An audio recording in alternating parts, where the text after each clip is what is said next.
السلام عليكم ورحمة الله وبركاته.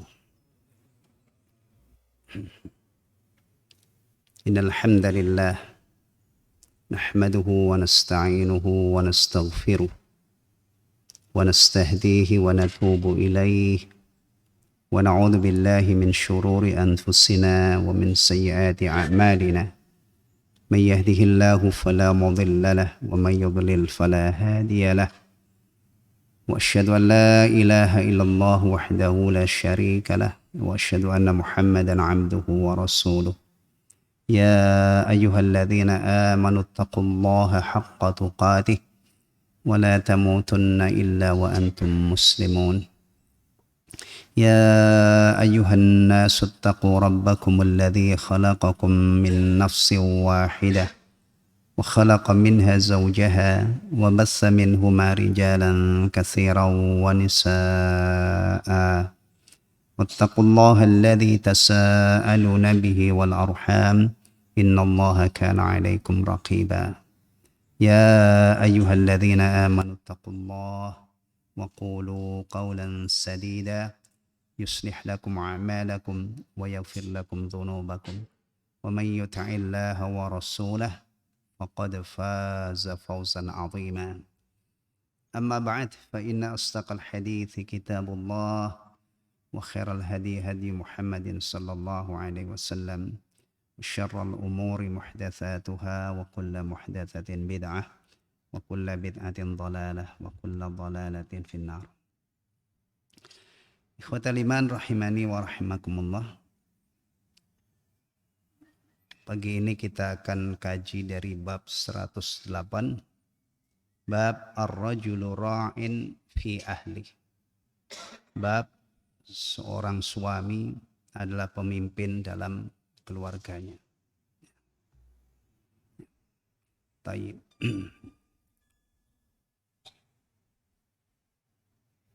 Ani bin Umar radhiyallahu anhu qal,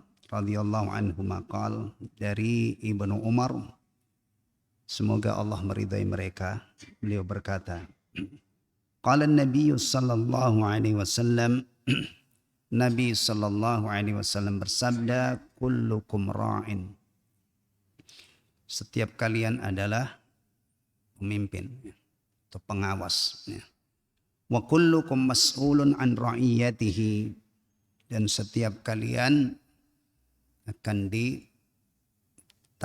tentang kepemimpinannya. Akan ditanya, ya. Yang nanya siapa ini? Yang nanya Allah. Kapan Allah bertanya? Nanti, ya. Nanti. Kalau sekarang belum. Sekarang ini ada di dunia. Pertanyaan Allah ini nanti. Setelah kita mati, meninggal, kemudian dibangkitkan, ya, itu pun tidak langsung ditanya kita. Terkatung-katung kita di akhirat dalam waktu yang sangat lama, mengalami penderitaan yang luar biasa, baru akhirnya Allah putuskan urusan kita. Nah, di sana nanti. Kalau di dunia ini, kalau orang itu tidak percaya dengan adanya akhirat, gimana? Orang yang tidak percaya dengan kehidupan akhirat atau munkirul ba'ts, mengingkari hari kebangkitan, nggak ada itu hari kebangkitan, kamu dibohongin. Mustahil ada hari kebangkitan. Mana mungkin jasad yang hancur luluh itu bisa hidup kembali? Kalau orang yang begini akidahnya, ada nggak keyakinan bahwa nanti dia akan ditanya? Nggak ada.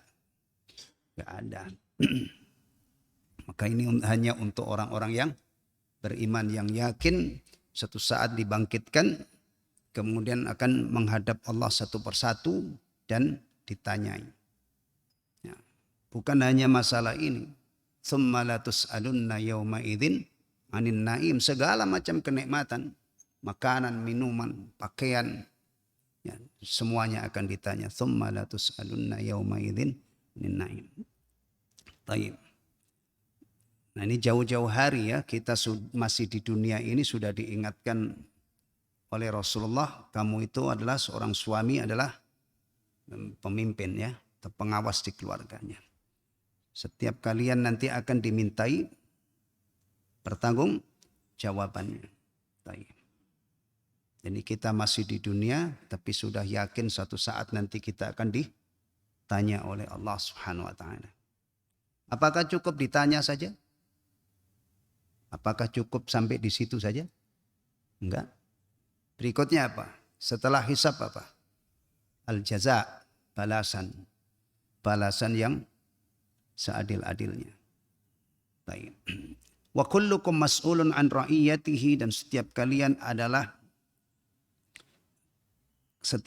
akan dimintai pertanggungjawaban atau akan ditanyai tentang kepemimpinannya. Al-amiru ra'in. Nih pemimpin yang paling besar ya. Disebutkan pertama oleh Rasulullah, amir. Amir itu apa kalau sekarang? Kepala negara. Ya. Sebutannya itu berbeda-beda, macam-macam ya. Ada dulu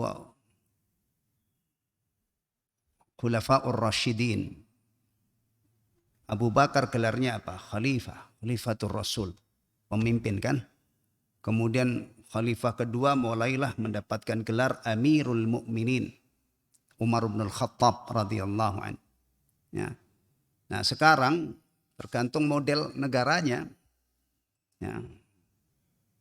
Tergantung model negaranya. Kalau kerajaannya, amirnya ini berarti siapa? Raja. Kalau keamiran seperti Uni Emirat Arab. Emirat itu amirat, ya. Imarah. Berarti di sana sebutannya amir, kemudian imarat. Ya, berarti masih ada amir. Kalau negara itu republik apa? Presiden. Jadi al-awwal fal amiru ra'in fahuwa mas'ulun. Seorang kepala negara adalah pemimpin dan nanti akan ditanya. Nah, negara kita ini sudah pernah punya berapa pemimpin? Pak Jokowi ini presiden keberapa? 7 ya? Masya Allah udah 7 ya. Jadi ini semua yang pernah menjadi presiden di sini dan semua yang pernah menjadi presiden dimanapun nanti akan ditanya tentang kepemimpinannya. Nah, kalau presiden itu kan di setiap negara pasti satu dalam satu periode ya. Ya, ini kalau sampai 24 itu berarti Pak Jokowi itu berapa tahun? 10 apa 8? 10. Nah, tayyib. Ya. Jadi kalau itu satu negara satu. Nah ini yang lebih ini lagi. Warrajulu ra'in ala ahlihi. Nah kita ini semua nih. Ya. Warrajulu ra'in ala ahlihi. Wahuwa mas'ulun. Seorang suami adalah pemimpin atas keluarganya. Sekarang berstatus sebagai suami. Ya. Kemudian nanti di akhirat wahuwa mas'ulun. Dan dia akan ditanya, akan dimintai pertanggungjawabannya tentang kepemimpinannya. Ya. Ar-rajul ya, ar-rajul itu maksudnya di sini adalah suami. Ya, suami itu nanti kalau dia sudah beranak pinak, ya, nikah, kemudian ini berarti nyebutnya apa kadang-kadang? Bapak atau orang tua ya, suami. Nah, istri kita itu sering disebut an-nisa. Ya. Nisa itu maksudnya bukan perempuan secara mutlak tapi istri. Nisa'ukum harthul lakum. Itu kajian tafsir hari Senin kemarin membahas itu ya. Kemarin mau kita lanjutkan qadarallah hujan. Jadi materi untuk Senin kemarin itu belum kita lanjutkan. Insyaallah mudah-mudahan pekan depan enggak hujan lagi. Tayyib. Bayangkan ya sekarang kita menjadi apa? Pemimpin apa? Keluarga. Kalau pemimpin keluarga, kita semua ini pemimpin keluarga kan, kecuali yang belum nikah. Kalau tadi yang disebutkan di pertama tadi, setiap periode satu negara itu ada cuman Satu pemimpin, amir. Kalau ini berarti kita yang punya keluarga. Nah, maka nggak usah mikirin orang lain. Perhatikan kita sebagai pemimpin ini gimana. Ya. Wal mar'atu ra'iyatun 'ala baiti zawjiha.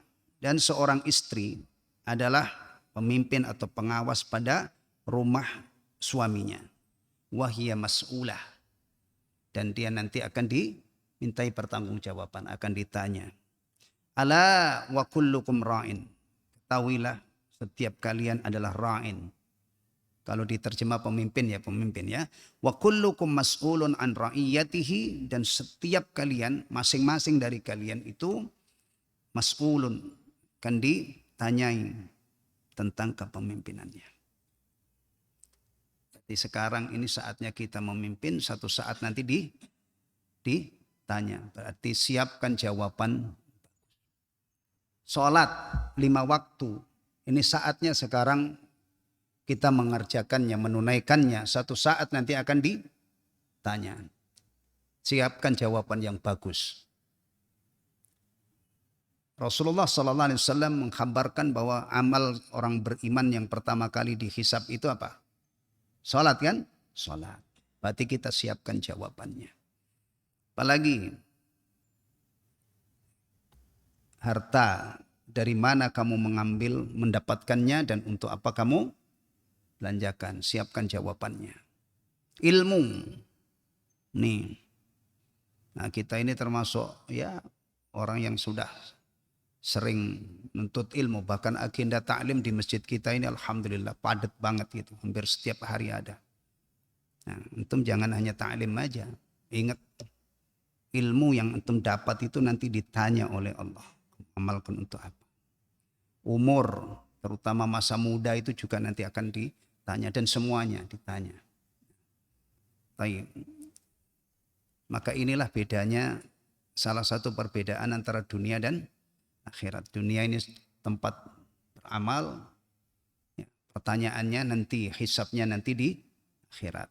Al-an amalun bila hisab. Yang ada sekarang ini adalah amal, belum ada hisab. Wa ghadan, nanti di akhirat yang ada hisabun bila amal. Yang ada cuman hisab, perhitungan amal. Tidak ada lagi ruang untuk beramal. Baik. Ini kesimpulannya sama dengan hadis nomor 206. Berarti sebelumnya sudah disebutkan hadis ini. 206. Kita lihat. Kesimpulan yang pertama.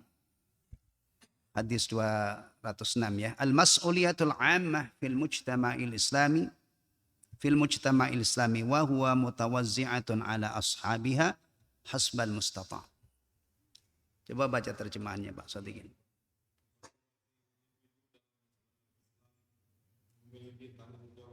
Ya. Ya. Tadi ada amir ya. Amir itu pemimpin negara.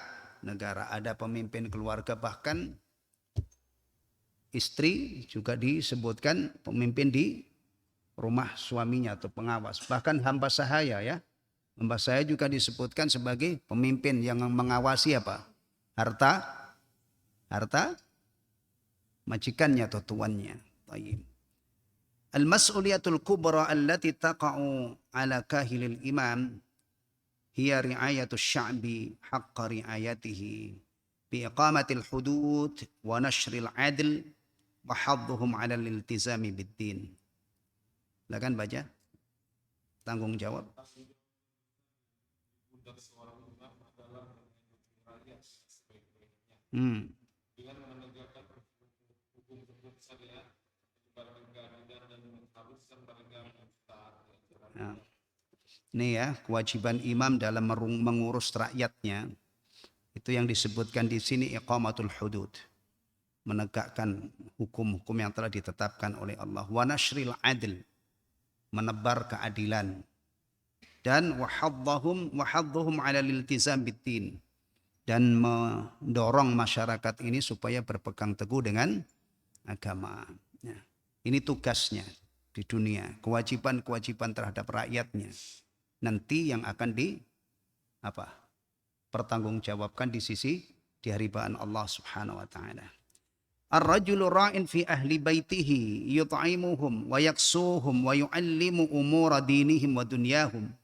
Seorang suami adalah pemimpin dalam keluarganya. Apa saja kewajibannya? Yut'imuhum, memberi makan kepada anggota keluarga. Ya. Kewajiban seorang suami itu menafkahi keluarganya. Ya. Di sini nanti akan ditanya juga. Kalau ada orang mendolimi keluarganya ya dengan tidak menafkahi, tidak ngurus. Laki-laki yang kerjaannya apa, yang tukang apa itu namanya? Biasanya disebut tukang apa? Tukang kawin. Kalau kawin anak-anaknya Masya Allah tercecer, di mana-mana nggak diurus. Ya, kadang-kadang di dunia galakan dia, suami istrinya nggak berani, nggak berkutik. Anak-anaknya juga nggak bisa mengambil haknya darinya. Tapi satu saat orang model begini ini juga akan berada di hadapan Allah dan akan dimintai pertanggungjawaban. Makanya antum itu kalau melihat persoalan itu harus utuh ya.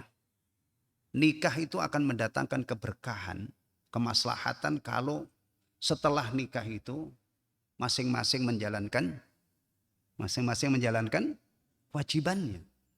Nah, itu nikah yang ihsannya kepada Allah ditambah dengan ihsannya kepada keluarga, ihsannya kepada kerabat karib, itu yang mendatangkan keberkahan. Tapi kalau cuma nikah, kemudian setelah itu dia menyakiti istrinya, kemudian mendolimi. Biasanya ini satu paket, orang itu kalau sudah dolimi istrinya ya biasanya nafkah juga nggak beres. Jarang orang yang melakukan KDRT itu Masya Allah kemudian bagus dalam hal-hal yang lain. Umumnya kalau sudah berani maksiat kepada Allah dengan menyakiti istrinya, itu juga akan mudah dia melakukan maksiat yang lain, termasuk menelantarkan. Bahkan kadang-kadang ada yang lebih parah lagi, laki-laki itu nggak mau ngapa-ngapain, dia dikasih makan oleh istrinya. Masya Allah. Makanya ikhwatal iman, masalah hidup ini memang seharusnya ilmu itu lebih dulu daripada amal. Banyak orang yang sudah menjadi suami itu telat, nggak tahu apa kewajibannya. Ya. Masya Allah. Demikian juga banyak orang yang terlanjur menjadi istri juga telat, ilmunya telat, sudah terlanjur menjadi istri nggak tahu apa yang harus dilakukan oleh seorang istri. Kalau rumah tangga begini ini gimana? Meskipun didoakan oleh waktu nikahnya itu didoakan oleh orang-orang banyak, ribuan mungkin. Atau orang-orang yang mungkin orang-orang soleh. Barakallahu laka wa baraka alaika wa jama'a bainakuma fi khair. Atau doa-doa yang lain yang selaras dengan masalah rumah tangga. Ya. Tapi imamnya atau sepasang ini suami istri yang menggawangi rumah ini nggak ngerti tentang bagaimana Allah mengatur rumah tangganya. Kira-kira gimana? Nah, nih memberi makan ya, memberi pakaian dan mengajarkan kepada mereka urusan-urusan dunia, urusan-urusan agama dan dunia. Ya, urusan agama dan dunia karena impian kita ini hidup itu bahagia dunia sampai akhirat. Rabbana atina fid dunya hasanah. Nggak mungkin lah orang mengarungi rumah tangga hanya agama doang, nggak ngerti ini, nggak ngerti itu. Nah, urusan dunia banyak, urusan ngurus anak bagaimana. Nah, jadi ilmu yang kita butuhkan ini bukan hanya ilmu din saja, tapi juga ilmu dunia karena kita hidup di dunia dan kita pengen cita-cita kita itu Rabbana atina fid dunya hasanah wa fil akhirati hasanah wa qina adzabannar. Kalau seandainya Islam ini hanya menjanjikan kebahagiaan di akhirat saja, laku enggak? Didakwahkan ini laku enggak? Orang mau menerima enggak? Antum masuk Islam ya, tapi di dunia antum harus siap-siap sengsara kamu. Kira-kira kalau Islam itu hanya menjanjikan kebahagiaan di akhirat saja, tidak menjanjikan kebahagiaan di dunia ini, ya, laku enggak? Ada orang masuk Islam enggak? Enggak mau. Dan ada orang punya alasan untuk tidak mau masuk Islam. Ngapain masuk Islam, sengsara di dunia ini. Tapi perhatikan, ketika kita menjadi seorang muslim penganut Islam ini, renungkan apa yang diambil, yang dirampas dari kalian dari urusan dunia. Gak ada. Maka seharusnya orang Islam itu di dunia sukses. Membangun rumah tangga seharusnya sukses, berbisnis seharusnya sukses. Hidupnya itu, karena apa? Kita tidak perlu repot-repot untuk membuat bagaimana kita bahagia. Tidak perlu merumuskan aturan bagaimana saya hidup di dunia. Serahkan diri kita bulat-bulat kepada Allah dan Rasulnya. Dah, dunia kena, akhirat juga. Benar nggak? Benar nggak? Coba antum merenungkan. Antum menjadi orang muslim ini apa yang hilang? Kita punya nafsu makan, nggak boleh makan? Nggak boleh makan? Loh, malah dipersilakan oleh Allah makan yang bagus, yang halal, yang bergizi. Ya. Apa? Anda punya impian apa? Impian jadi orang kaya misalnya. Apakah Islam melarang? Apakah Islam membatasi kekayaan seseorang? Nggak ada. Anda pengen jadi orang pinter? Karena punya kecerdasan yang... Islam menantang semua orang yang punya akal, malah disuruh belajar, suruh merenungkan ayat-ayat Allah. Apa yang hilang? Anda butuh istirahat di dunia ini. Islam, agama yang memberi porsi istirahat yang cukup. Ya. Di luar sana itu kadang-kadang ada orang semalam suntuk, dia tidak tidur. Pola hidup begini nggak dibenarkan oleh Islam karena tidak selaras dengan badan kita ini. Badan punya hak harus dipenuhi. Coba cari alasan apa yang menyebabkan orang itu bisa membenci Islam. Saya benci sama Islam. Apa sebabnya? Anda dirugikan apa? Wa may yarghabu an millati Ibrahim illa man safiya nafsah. Tidak ada orang yang membenci agamanya Ibrahim, agama yang berdasarkan tauhid la ilaha illallah dan mengamalkan syariat yang Allah berlakukan pada masanya masing-masing, kecuali orang yang memperbodoh dirinya. Karena memang tidak ada alasan untuk membenci Islam. Ya. Adapun banyak orang membenci Islam itu tidak mungkin dibenarkan alasannya. Apa alasannya? Ya. Baik. Perhatikan ini kewajiban suaminya. Memberi apa tadi? Pertama, makan, pakaian, mengajarkan urusan agama dan urusan dunia. Urusan dunia. Baik. Ar-rabi' daurul mar'ati fil mujtama'i 'azim wa atharuha kabir. Peranan istri dalam masyarakat itu besar dan pengaruhnya juga besar. Apa kewajiban istri? Fi tadbiri syu'un al-manziliyah, ngurus urusan rumah. Wa tarbiyatil aulad, dan mendidik anak-anak. Wa hifdzil ird, menjaga kehormatan. Tidak selingkuh, tidak berzina, ya. Wa maliz zauj, dan menjaga harta suami. Ya. Ini kewajiban istri, ya. Mengurus urusan-urusan rumah. Itu pun kalau kita meneladani Nabi, urusan rumah ini meskipun yang ngurus itu aslinya perempuan, tapi bukan, kalau kita menyontoh Nabi SAW, kita juga akan turun tangan membantu urusan ini.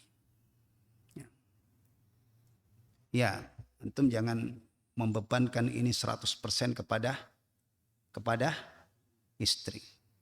Enggak, kalau kita meneladani Nabi itu kalau di rumah aktif, ya, mengerjakan urusan-urusan rumah. Ya. Urusan rumah itu apa? Kalau sekarang misalnya kita masukkan ke kehidupan kita ingin meneladani Nabi. Kan disebutkan Nabi itu ngadonin bikin adonan roti misalnya. Antum bikin roti sendiri? Ngapain orang tiap pagi itu banyak roti muter-muter berjuang. Artinya kalau antum mau meneladani dalam Nabi dalam masalah ini enggak. Soalnya umumnya roti itu tidak bikin sendiri. Ya, sudah ada yang bikin pakai jual. Tapi kan masih ada jenis-jenis pekerjaan yang lain. Kalau Nabi itu jahit pakaiannya yang robek ya. Kan sekarang banyak itu tukang-tukang jahit yang muter-muter jauh lebih bagus. Ya. Sendal antum kalau ini serahkan kepada ahlinya tukang sol. Tapi kita harus cerdik apa yang bisa kita lakukan. Nah, jenis pekerjaannya tidak persis. Karena zaman kita ini juga sudah berbeda jauh dengan zaman Nabi SAW. Tapi kalau misalnya nyapu, hari ini masih ada nyapu nggak? Hah? Ada. Meskipun kadang-kadang alatnya juga bukan pakai sapu lagi kan? Hah? Nah, pakai apa itu namanya itu? Vacuum cleaner ya atau apa itu? Wah itu malah lebih bersih lagi. Kadang-kadang tuh sampai kolong-kolong debu. Nah, nyuci piring masih ada nggak nyuci piring sekarang? Ah, masih ada kan? Berarti ini bisa kita niru Nabi, prakteknya apa? Nyapu, nyuci piring masih ada. Atau mungkin nganterin istri ke pasar atau kita yang belanja. Yang jelas masih bisa kita mengikuti Nabi, menyontoh Nabi dalam kondisi kita ini. Taib. Berikutnya, tadi sudah sampai mana tadi? Hadis yang kedua. An Abi Sulaiman Malik bin Al-Huwairith qala. Dari Abu Sulaiman Malik bin Al-Huwairith beliau berkata, Ataina Nabiya sallallahu alaihi wasallam wa nahnu syababatun mutaqaribun. Kami mendatangi Nabi sallallahu alaihi wasallam dan kami adalah pemuda yang umurnya sebaya. Jadi Malik bin Huwairith ini bercerita beliau mendatangi Nabi dengan teman-temannya yang usianya sebaya. Fa'aqamna indahu 20 lailah. Kami tinggal di tempat beliau 20 hari. Ini kalau zaman sekarang mungkin pesantren ini ya. Ini dalil apa pesantren di zaman Nabi. 20 hari. Fadhanna anna ishtahaina ahlina. Dan Nabi mengira bahwa kami ini adalah anak-anak yang sangat mencintai keluarga. Kalau mencintai keluarga berarti apa? 20 hari berarti sudah apa? Sudah kangen, pengen pulang. Pengen ketemu keluarga gitu kan? Ya. Lalu apa yang dilakukan oleh Nabi sallallahu alaihi wasallam? Fasa'alna amman tarakana fi ahlina. Beliau bertanya kepada kami, siapa keluarga-keluarga kami yang kami tinggalkan? Fa akhbarnahu. Lalu kami ceritakan bahwa bapak, ibu, kakek mungkin gitu ya. Wa kana rafiqan rahima. Dan Nabi itu orang yang sangat lembut lagi penyayang. Ya, penyayang. Kaitannya apa ini? Ya, ini anak-anak muda tinggal di tempatnya Rasulullah sudah 20 hari. Dia ini anak-anak yang sangat sayang sama, sangat cinta sama keluarganya. Nabi faham betul, Nabi itu lembut orangnya, kemudian penyayang. Waduh ini anak ini sudah pengen apa? Pengen pulang gitu ya. Tahu. Di pesantren itu biasanya berapa? Berbulan ya. Orang tuanya yang datang sih ya kalau di pesantren ya. Taib. Ya orang tuanya yang datang. Kemudian Nabi SAW bersabda, irji'u ila ahlikum. Udah sana-sana, kalian pulang ke keluarga kalian. Fa'allimuhum, maka ajarkan kepada mereka. Kan 20 hari di Nabi ini pasti sudah dapat apa? Ilmu. Ya. Taib. Wamuruhum, perintahkan kepada mereka. Wasallu kama ra'aitumuni usalli. Dan salatlah kalian sebagaimana kalian melihat aku sholat. Jadi praktek sholat yang saya lakukan ini ya, kalian tiru, kemudian juga ajarkan. Fa'idha hadaratis salatu, apabila sudah tiba waktu sholat, falyu'adzin lakum ahadukum. Hendaknya salah seorang di antara kalian mengumandangkan adzan untuk kalian. Adzan ya. Adzan. Ada adzan nggak sekarang ini? Hah? Alhamdulillah, apalagi di Rawalumbu. Sekali adzan itu, kalau saya di rumah sana ya, At-Taqwa dengar, Al-Ikhlas dengar, Al-Hidayah dengar, Raudhatul Jannah dengar, Al-Muhajirin dengar, An-Nafi dengar. Mana lagi? Sekali waktu adzan itu dari berbagai penjuru. Adzan bersaut-sautan, Masya Allah. Ini luar biasa kan, adzan sudah berkumandang kan, tinggal masalahnya sekarang. Mengingatkan kepada kaum muslimin, mengajarkan kepada kaum muslimin bahwa adzan itu jangan hanya dimaknai pemberitahuan waktu sholat. Definisi adzan itu kan al-i'lan bidukhuli waktu shalah bi alfadhin makhsusah. Pemberitahuan masuknya waktu sholat dengan lafaz-lafaz tertentu. Lafaznya itu tertentu ya. Maka adzan itu bisa, kalau lafaznya tidak sesuai dengan ketentuan syariat berarti salah. Ya. I'lam, pemberitahuan. Nah, yang diberitahu ini siapa? Orang mukmin. Orang mukmin itu kalau diberitahu bahwa sholat sudah tiba waktunya itu mestinya responsif, dia cepat. Nah, kemudian ini yang masih perlu digalakkan. Adzan itu bukan hanya memberitahu bahwa wahai kaum muslimin wal muslimat, sholat sudah tiba waktunya. Bukan itu. Kalau hanya sekedar itu saja, untuk apa dibangun masjid? Nah, ini yang harus difahami, yang harus diajarkan. Adzan alhamdulillah sekarang ini sekali adzan, sekali waktu sholat tiba, itu kadang-kadang kita dari berbagai penjuru adzan itu masuk ke pendengaran kita. Masalahnya kita harus memahami kita ini dipanggil. Hayya 'alas shalah. Masya Allah. Ini ya. Kalau seorang itu merespon adzan ini setiap saat, ya. Kalau kecuali ada undur dia merespon. Dia punya tabungan akhirat yang luar biasa dari jalur ini. Ya, jadi kalau kita ini laki-laki beda dengan istri dan anak kita yang perempuan. Tolong itu fahami baik-baik. Kita ini ahlul jamaah. Kita ini ahlul jum'ah. Haris Jumat, ya. Yang bukan hanya diberitahu tapi dipanggil. Nah, kalau misalnya ini ada masjid, warga muslimnya di sekitarnya itu ada 100 orang saja, nggak usah ini. Yang sadar bahwa adzan ini manggil dia ke masjid. Adzan berkumandang di At-Taqwa. Sekitar At-Taqwa ini ada 100 orang. Oh, saya dipanggil, kemudian keluar. Masya Allah, nanti baris bersaf-saf. Kalau di kita ini 100 menjadi berapa baris kira-kira? 3 ya. Insya Allah. Dah, ini syiar Islam yang luar biasa. Jadi tolong perhatikan ini, ya. Dan juga ajarkan kepada anak-anak kita laki-laki itu, terutama yang sudah 7 tahun ke atas. Ya. Adzan itu manggil kita. Kemudian kita respon dengan hadir. Nanti kalau sudah hadir banyak, ya. Di sini berdiri bersaf-saf. Menyelenggarakan sholat berjamaah. Masya Allah. 40 manfaat sholat berjamaah. Ada kitab yang bisa kita masuki di saku kita ini. Mungkin di toko-toko kitab setan. Itu ada orang yang memperhatikan tentang sholat berjamaah. Itu ditulis sebuah buku 40 manfaat sholat berjamaah. Masya Allah. Itu pun belum semuanya. Itu 40 ini bukan pembatasan. Tapi penulis di situ dengan dalil-dalil yang ada mampu menunjukkan 40 manfaat sholat berjamaah.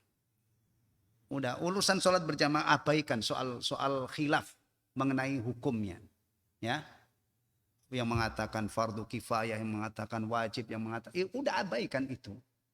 Nah, urusan sholat berjamaah itu yang penting bukan fikihnya. Ya, kalau fikih biasa berbeda lah, tapi yang penting itu adalah amalnya. Semua orang Islam yang laki-laki yang dengar adzan itu saya dipanggil ke masjid saya. Berhimpun di situ. Masya Allah. 40 manfaat sholat berjamaah. Ya. Ini kan yang kurang kan. Yang kurang kan benar. Kira-kira kalau subuh begini ini ya. Adzan itu dimaknai sebagai undangan, seruan. Kira-kira apa yang terjadi? Kira-kira At-Taqwa ini berapa soft? Kalau semua kaum muslimin yang ada di sekitar sini. Nah, antum bisa bayangkan berarti di sini ikhwatal iman. Ini urusan dakwah ya. Kalau kita mendakwai kaum muslimin, salah satunya yang sangat dibutuhkan sekarang ini adalah mengajarkan bahwa adzan itu seruan. Anda dipanggil. Nida. Ya. Hayya 'alas shalah. Wahai kaum laki-laki yang dengar adzan yang ada di sekitar masjid, mari kita sholat jamaah. Ini petunjuk Nabi ya. Kemudian wal ya ummakum akbarukum, dan hendaknya yang paling sepuh di antara kalian menjadi imam. Baik.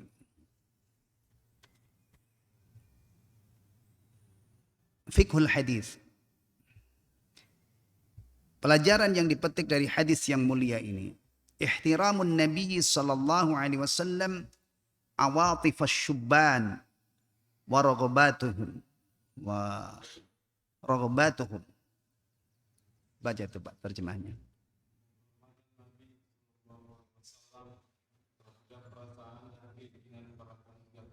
Iya, beliau sangat menghargai keinginan pemuda. Tinggal berapa tadi? 20 hari. Sudah kangen sama keluarganya. Rasulullah tahu itu. Akhirnya sana kalian pulang, temui keluarga kalian dan sebarkan ilmu yang kalian dapat. Baik. Al-thani tawjihur Rasuli sallallahu alaihi wasallam ashabahu haula ta'limil usrah was-sa'yul jad li tarbiyati azwajihim wa ri'ayatihim. Silakan baca.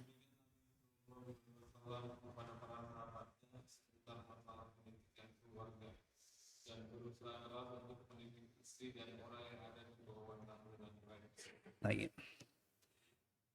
Al-thalith al-ibadatu tauqifiyah la majala fiha lirra'yi wal qiyas. Ibadah itu adalah tauqifiyah, tidak ada ruang untuk akal dan kias. Tadi Rasulullah memberikan petunjuk wasallu kama ra'aitumuni usalli. Jadi teknis pelaksanaan sholat itu menyontoh dan mengikuti Rasulullah sallallahu alaihi wasallam. Dan nanti ya orang-orang yang punya semangat untuk sholat mengikuti Rasul tetap terjadi apa? Terjadi apa? Perbedaan. Ya, perbedaan dalam masalah furu'. Dalam masalah furu' ya, masalah yang tidak pokok. Ya.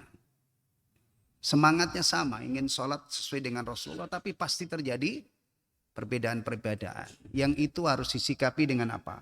Menyikapi perbedaan. Disikapi dengan apa? Lapang dada. Ya. Disikapi dengan lapang dada. Nah ini musibah, ini kadang-kadang kita ini ditinggali ilmu oleh para ulama, tapi ilmu itu kita jadikan amunisi ya, untuk saling membantai satu dengan yang lain. Masya Allah. Orang yang faham masalah ini kan mengatakan, kalau antum bersaudara, ingin bersaudara dengan sama muslim, tapi syaratnya itu harus sama persis dalam urusan ini. Tidak ada dua orang bersaudara. Orang yang mendalami masalah ini, yang sangat faham tentang masalah adanya perbedaan dalam Islam, terutama dalam masalah fikih ya, furuk-furuknya itu. Kalau antum pengen bersaudara, kemudian syaratnya itu harus sama persis, gak mungkin ketemu. Tidak mungkin ada dua orang bersaudara, hancur. Maka ini masalah penting banget. Menyikapi perbedaan ini yang kita praktekkan adalah samahah. Ya. Ini harus ditanamkan di kalangan tulabul ilm.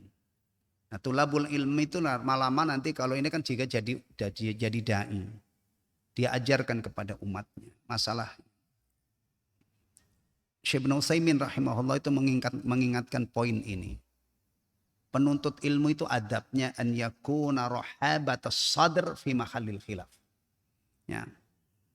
Harus lapang dada dalam masalah khilaf, masalah. Beliau yang beliau contohkan itu misalnya pembatal wudhu. Pembatal wudhu itu ada khilaf. Makan daging onta itu kalau menurut Imam Syafi'i enggak membatalkan. Kalau menurut Imam Ahmad batalkan.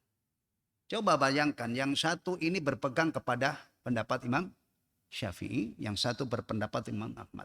Ini khilafnya ekstrim karena membatalkan dan tidak batalkan. Caranya mempraktekkan lapang dada dalam begini ini gimana? Dalam ini. Jangan mengintervensi fikihnya orang lain. Misalnya ini habis sholat maghrib, makan daging onta. Ya misalnya gitu. Kalau enggak lapang dada, itu habis makan daging onta nanti berantem. Gara-gara urusan ini. maka jangan mengintervensi fikih orang lain. Caranya yaitu praktekkan. Kata beliau, misalnya ini yang Hambali, dia harus wudu karena menurut keyakinan dia membatalkan, dia praktekkan fikihnya. Yang ini jangan mengintervensi. Kamu sholat dalam keadaan wudumu batal. Kamu tadi kan makan daging. Begini ini kan mancing keributan kan. Mengintervensi fikih orang lain. Batal menurut kamu, menurut saya nggak batal. Kan akhirnya ngegas juga orang ini. Maka ini cara mempraktikkan, ya, lapang dada. Apalagi zaman sekarang ini, Masya Allah, kadang-kadang orang dengan modal cekak itu gampang menghakimi. Dan vonisnya itu berat. Itu hati-hati dengan bahasa sunnah ya. Ini enggak nyunnah, astagfirullahaladzim. Ngeri ini kalau sunnah ini sudah jadi mainan orang-orang awam, ya. Nanti gampang sekali menvonis masalah ini enggak sunnah, ini enggak sunnah. Antum, tolonglah. Kita ini tahu diri, jangan mempraktekkan begitu. Maksud saya, hati-hati juga. Antum hidup dengan ilmu yang antum miliki. Orang lain, biarkan dia merdeka dengan miliki. Kalau antum tidak tahu itu salah, jangan nyalain orang. Antum kalau tidak tahu itu bid'ah, jangan membid'ahkan. Karena membid'ahkan itu juga pakai ilmu, apalagi syirik. Dosa yang paling besar, coba bayangkan kalau orang itu saking semangatnya menghindari syirik, kemudian bukan syirik dikatakan syirik. Bukan dosa besar dimasukkan dalam dosa yang paling besar. Kan bahaya. Berarti mengatakan ini syirik, mengatakan ini bid'ah itu sebenarnya bukan kapasitas kita. Itu kapasitasnya ulama. Ya, kita ini tinggal mengambil, mengikuti yang kita tahu kita amalkan. Tolong antum menjadi saksi ya. Di at-taqwa, dakwah yang dikembangkan di sini dari semua sumber-sumber yang ini, ya, yang yang menyampaikan belajar, mengajarkan itu. Ya, mengajarkan masalah menyikapi perbedaan kalangan para ulama dalam masalah fikih ini, kita dididik untuk menjadi orang yang lapang dada. Jangan kita menjadi orang yang yang tidak kompromi, tidak kenal kompromi dalam masalah. Tadi ada ungkapan kalau kita bersaudara dengan seseorang itu syaratnya harus sama, ya. Sampai dalam masalah-masalah furu' tidak akan ada dua orang bersaudara, apalagi sampai innamal mu'minuna ikhwah, al muslimu akhul muslim. Ya. Baik. Kemudian yang berikutnya, al-hatsu 'alal adzan wal jamaah. Anjuran untuk mengumandangkan adzan dan jamaah. Wa taqdimul akbar fil imamati inda tasawi fi syurutil imamah. Dan mendahulukan orang yang lebih tua dalam masalah keimaman, masalah imam ketika syarat-syarat yang lain itu sama. Ya, tapi masalah ini ya kadang-kadang tidak bisa ideal ya. Tidak bisa ideal. Ya. Kecuali kalau yang menentukan ini mungkin penguasa gitu. Syarat imam itu ini mungkin. Dan kadang ada orang didudukkan menjadi imam itu karena karena sepuhnya doang, ya kan? Sehingga banyak keluhan, misalnya ada kekurangan-kekurangan yang banyak padanya. Tapi ala kulli hal ini yang harus kita kampanyekan, harus kita hidupkan. Adzan, kemudian berikutnya adalah jamaah. Adzan jamaah, karena kumandang adzan itu adalah untuk memanggil ahlul jamaah, orang-orang yang diperintahkan untuk berjamaah. Taib. Bab al-mar'atu ra'iyatun. Bab istri adalah pemimpin. Ya. Tadi sudah ini ketemu lagi, kita diulang di sini. Ani bin Umar radhiyallahu anhu sami'a Rasulullah sallallahu alaihi wasallam yaqul, dari Ibnu Umar, semoga Allah meridai mereka. Disebutkan Ibnu Umar, tapi saya doanya untuk mereka, maksudnya untuk siapa ini? Kan dari Ibnu Umar, tapi saya mendoakannya radhiyallahu anhuma. Antum paham? Padahal yang disebut di sini adalah Ibnu Umar. Kalau disebut Ibnu Umar itu berarti menyangkut bapaknya, bapaknya Abdullah, yaitu Umar. Doanya untuk berdua. Kenapa doanya berdua? Begini nih masalah ilmiah buat aliman. Kenapa? Karena Umar sahabi, putranya Abdullah ibnu Umar juga sahabi. Maka ketika kita mendoakan itu untuk anaknya sekaligus bapaknya. Tapi kalau Ali bin Abi Thalib, kalau radhiyallahu anhuma apa radhiyallahu anhu? Ali. Nah, doanya untuk siapa? Untuk Ali sajalah. Bapaknya Abu Thalib enggak.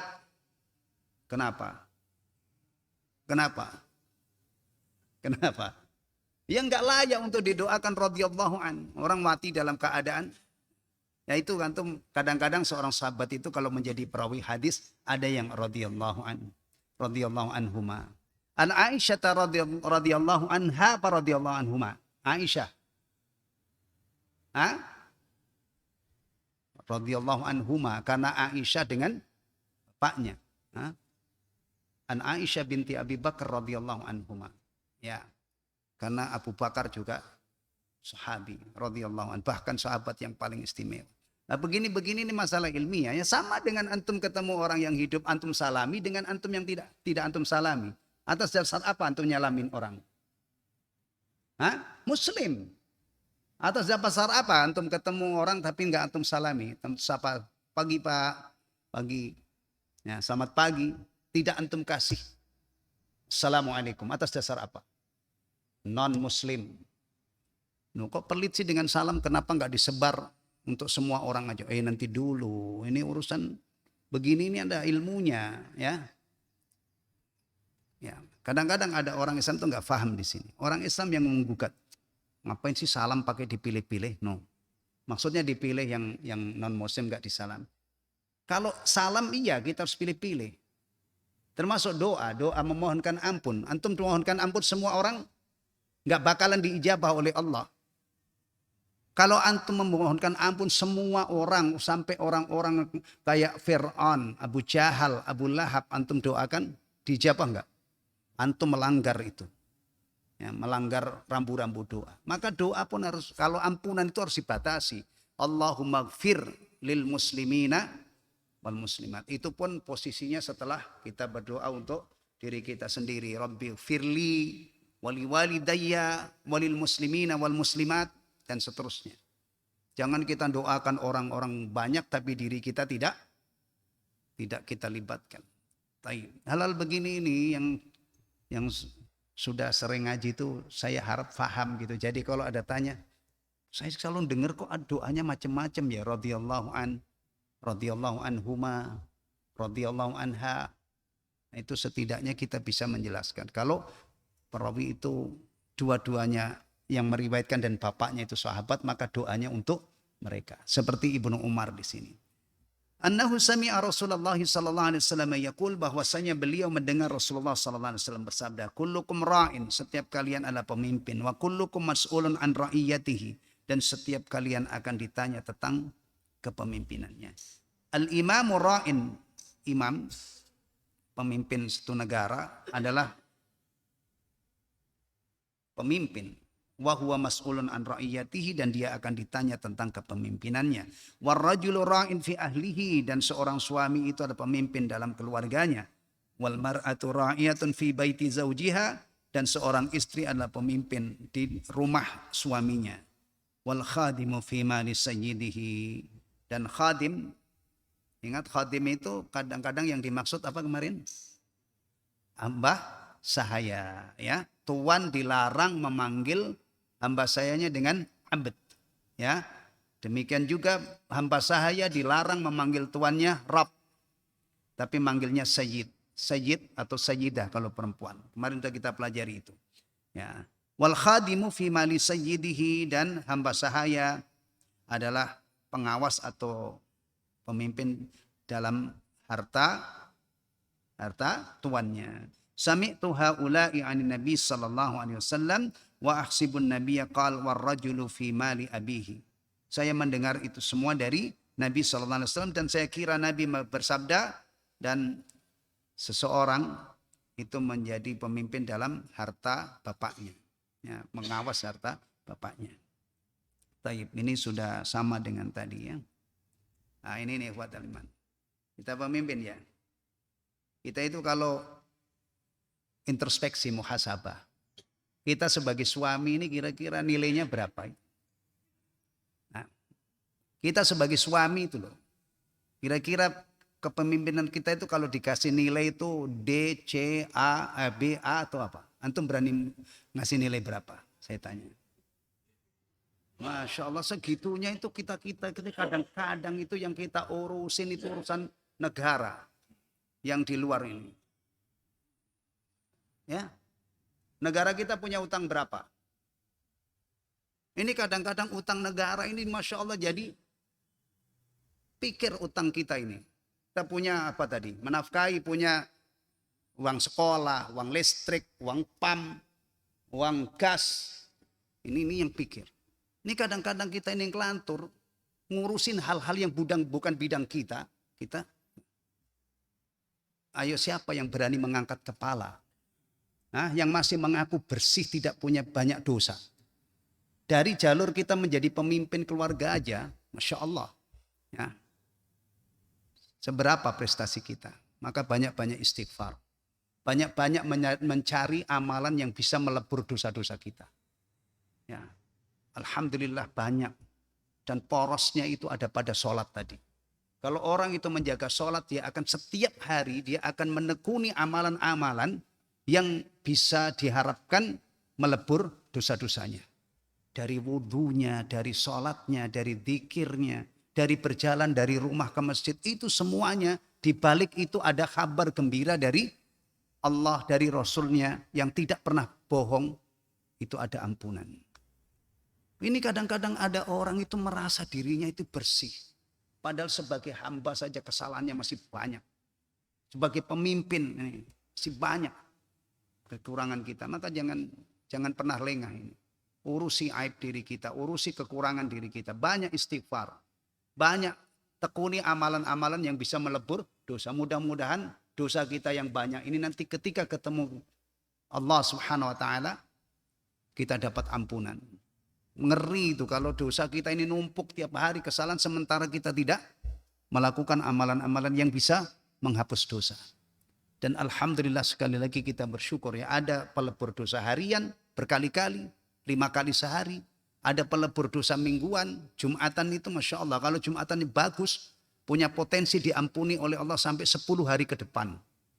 Ya kan? Tiba puasa Ramadan kita puasa. Alhamdulillah. Puasa juga dikabarkan di balik puasa itu ada ampunan. Apalagi yang punya duit banyak dan punya kesempatan haji. Haji itu dahsyat banget kaitannya dengan ampunan. Sampai Rasulullah katakan kalau orang itu haji dan bagus hajinya, maka pulang itu seperti lahir dari rahim ibunya. Antum kita itu waktu kecil punya dosa apa enggak? Umur 5 tahun kita punya dosa apa enggak? Enggak punya, bahkan apalagi waktu keluar dari rahim itu dosa siapa yang kita pikul? Enggak ada. Makanya kita itu kalau melihat anak-anak kecil, ya Allah itu bocah-bocah enggak punya dosa. Sementara kita yang 60 berapa itu? Dari baliknya berapa? 15 tahun ya.